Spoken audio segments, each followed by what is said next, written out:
Everyone, I hope आप सब लोग ठीक ठाक होंगे। मैं सोशल मीडिया पे वैसे ही कुछ चीज़ें स्क्रॉल कर रहा था और मुझे कुछ शौक़ है कुछ लोगों को सुनने का और उनसे सीखने का।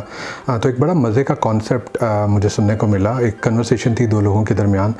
तो आई थॉट कि वो कॉन्सेप्ट आपके साथ भी शेयर करना चाहिए क्योंकि मुझे तो बहुत पसंद आया and I think I am quite a big believer of such concept. तो बात ऐसे उनकी चल रही थी कि उन्होंने पूछा कि जी अगर इंसान को सक्सेसफुल होना है, अगर ज़िंदगी में आगे बढ़ना है, हम बहुत सारे एम्बिशंस, प्लान, ड्रीम्स को सोचते हैं बट उनको आगे नहीं लेके बढ़ सकते, तो क्या ऐसे फैक्टर्स हैं जो कि हमें रोकते हैं इस तरह की चीज़ों को अचीव करने में।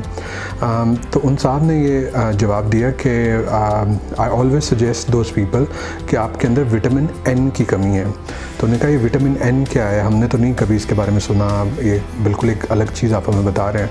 तो उन्होंने कहा कि vitamin N is the ability to say no. उन्होंने कहा कि सबसे पहले तो इस विटामिन एन को अपने अंदर बढ़ाने की ज़रूरत है और कोशिश करने की ज़रूरत है कि जहाँ पे सही मौके पे आपको नो कहना चाहिए वो आप नो कह सकें। आपके अंदर वो स्ट्रेंथ और एबिलिटी होनी चाहिए। यस, ये एक अलग डिबेट है कि नो कहने का तरीका क्या होना चाहिए डिफरेंट सर्कमस्टांसेस में, डिफरेंट हालात में, उसके ऊपर एक अलग से बात हो सकती है।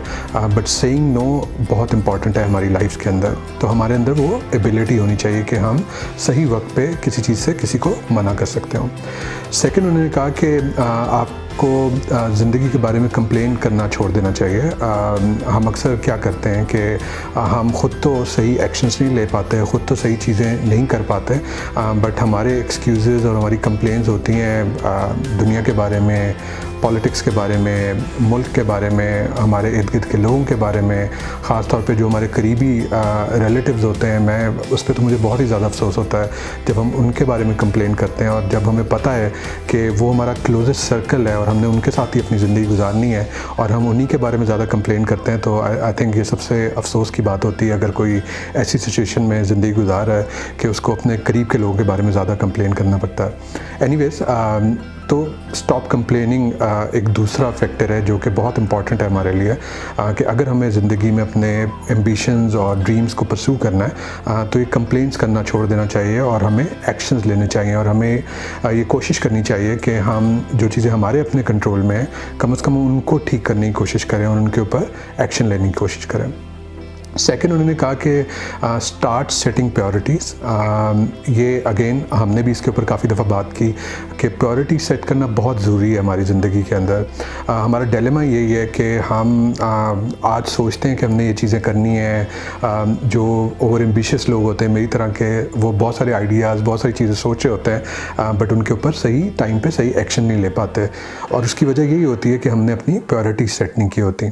अगेन ये भी एक बड़ा इंटरेस्टिंग टॉपिक है और इसके बारे में भी एक बड़ा इंटरेस्टिंग कॉन्सेप्ट है जो मैं किसी और वीडियो में आपके साथ इंशाल्लाह ज़रूर शेयर करूँगा कि अगर आपको कन्फ्यूजन हो रहा है कि आपके पास 5 ऑप्शंस हैं और आपने उसमें अपनी प्रायोरिटी सेट करनी है तो उसका क्या एक आसान साइंटिफिक या एक स्ट्रक्चर्ड वे हो सकता है अपनी प्रायोरिटी सेट करने का। थर्ड चीज़ उन्होंने पूछा कि जी फिर क्या है, मतलब इसके बाद और कौन सी चीज़ है। तो फोर्थ चीज़, थर्ड तो हमने बात कर ली सेटिंग प्रायोरिटी, तो फोर्थ चीज़ क्या है, उन्होंने कहा कि जी having discipline in your life.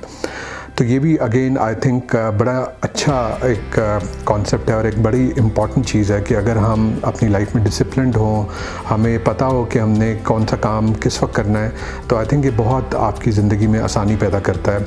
और ऑल्दो मैं ख़ुद भी देखता हूँ कि मैं ख़ुद इस पर कभी कभी स्ट्रगल करता हूँ, बट ये कि डेफिनेटली अगर मैं ये देखता हूँ कि अगर मैं डिसिप्लिन्ड हूँ अपनी रूटीन के अंदर तो काफ़ी चीज़ें आसान लगती हैं और अगर इनडिसिप्लिन हो तो डेफिनेटली आप थोड़ी एंग्जाइटी में भी चले जाते हैं, थोड़ी फ्रस्ट्रेशन भी होती है। But coming back to their conversation, उन्होंने इसको बड़े अच्छे तरीके से एक्सप्लेन किया कि उन्होंने कहा कि जो लोग डिसिप्लिन्ड होते हैं वो अपनी ज़िंदगी में फ्री होते हैं और जो लोग इनडिसिप्लिन्ड होते हैं वो एक कैद की ज़िंदगी गुजार रहे होते हैं। तो मैंने इस पर सोचा और आई थिंक कि बड़ा अच्छा और ज़बरदस्त पॉइंट है कि जो लोग डिसिप्लिन्ड होते हैं अपनी लाइफ के अंदर वो बिल्कुल वाकई फ्री होते हैं क्योंकि उनको पता होता है कि मैंने सुबह इतने बजे उठना है, उठते ही ये काम करना है, फिर उसके बाद ये काम करना है, उसके बाद ये काम करना है।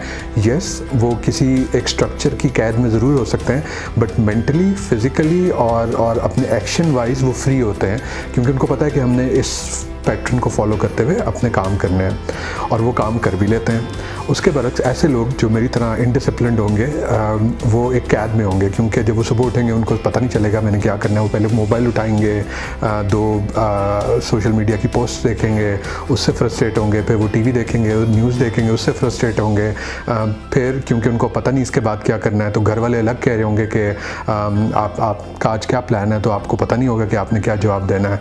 और उसके बाद सो ऑन, आपका पूरा दिन इसी तरह मतलब वक्त के साथ, हालात के साथ जिस तरह चीज़ें चल रही हैं आप भी उसी तरह चल रहे होंगे। तो आई थिंक जो लोग इनडिसिप्लिन हैं वो वाकई एक कैद में होते हैं, और वो कैद इस तरह की है कि आप अपने इन्वायरमेंट, अपने इर्द गिर्द के लोगों और अपने एक माहौल के अंदर मतलब कैद होते हैं, और आप उसके मुताबिक चल रहे होते हैं बजाय इसके कि आप जो वाकई उस दिन को एक अच्छे तरीके से गुजारना चाहते हैं उस तरह से गुजार सकें। तो आई थिंक ये बड़े इंपॉर्टेंट पॉइंट है। अगर मैं इसको दोबारा रिपीट करूँ आपके रिमाइंडर के लिए, तो फर्स्ट ऑफ ऑल तो vitamin N, the ability to say no, हमें ना कहना आना चाहिए सही मौक़ों के ऊपर। सेकंड इज़ के हमें अपने लोगों के बारे में, इर्द गिर्द के लोगों के बारे में, इन्वायरमेंट के बारे में, माहौल के बारे में कंप्लेन करना छोड़ देना चाहिए। हमें अपनी ज़िंदगी में प्रायोरिटी सेट करनी चाहिए। हमें पता होना चाहिए कि किस वक्त हमारे लिए क्या चीज़ इंपॉर्टेंट है और कैसे हमने उसको एक्शन लेके परसू करना है। और लास्ट चीज़ कि हमारी ज़िंदगी में डिसिप्लिन होना चाहिए। अगर हमारी ज़िंदगी में डिसिप्लिन होगा तो जो भी हमारे प्लान्स हैं, जो भी हमारे एम्बिशंस हैं, जो भी हमारे गोल्स हैं, हम उनकी तरफ एक अच्छे तरीके से प्रोग्रेस कर सकते हैं। तो आई होप ये कुछ कॉन्सेप्ट्स और पर्सपेक्टिव्स आपको पसंद आए होंगे, और अगर आपको मेरी वीडियोस अच्छी लग रही हैं तो एज़ यूजुअल आपसे रिक्वेस्ट है कि अगर आपने अभी तक चैनल को सब्सक्राइब नहीं किया तो प्लीज़ सब्सक्राइब करें, वीडियोज़ को लाइक किया करें, अपने कमेंट ज़रूर शेयर किया करें, क्योंकि उससे बिल्कुल पता चलता है कि कौन से कॉन्सेप्ट्स ज़्यादा आपको पसंद आ रहे हैं, किन चीज़ों पे हमें ज़्यादा बात करनी चाहिए।